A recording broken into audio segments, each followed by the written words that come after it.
నమస్తే దోస్తులందరికీ, నేను మీ సాయి లైఫ్ అయితే మళ్ళీ మనకు ఒక ఈవెంట్ వచ్చింది. అది ఎక్కడో అని మన నార్లాపూర్లో వెళ్ళగానే ఫాస్ట్ అయితే కట్టింగ్ చేసుకుని ఒక 100 కిలో మటన్ అయితే పొయ్యి మీద అయితే ఎక్కించుకున్నా. మన నార్లాపూర్లో అయితే మంచిగా స్పైసీ అయితే తింటారు. అట్నైతే మసాలాలు అయితే మంచిగా గట్టి ఉన్నారు. మసాలా అయితే గట్టి వేసుకుని మంచిగా అయితే గట్టి అయితే కలిపేసుకున్నా మటన్ అయితే.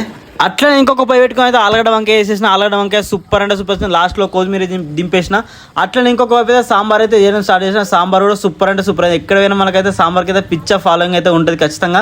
లాస్ట్లో కొత్తిమీర అయితే దింపేసిన సాంబార్. అట్లనే ఇంకొక పొయ్యిన అయితే ఒక 80 కిలో బగారకి అయితే గందెక్కించుకున్నా. అంతలోపు అయితే మటన్ అయితే మంచిగా పర్ఫెక్ట్ ఉడికిపోయింది. లాస్ట్లో కొత్తిమీర వేసి అయితే దింపేసిన. సూపర్ అంటే సూపర్ అయింది మటన్ అయితే. అట్లనే బగార గంజులు అయితే అన్ని ఇంగ్రీడియంట్స్ వేసుకొని మంచిగా ఎక్కువ తక్కువ పుదీనా వేసుకొని కొత్తిమీర వేసుకొని మంచిగా గట్టి అయితే కలిపేసుకొని ఫుల్ అంటే ఫుల్ ఎసరు పోసుకున్నాం మంచిగా.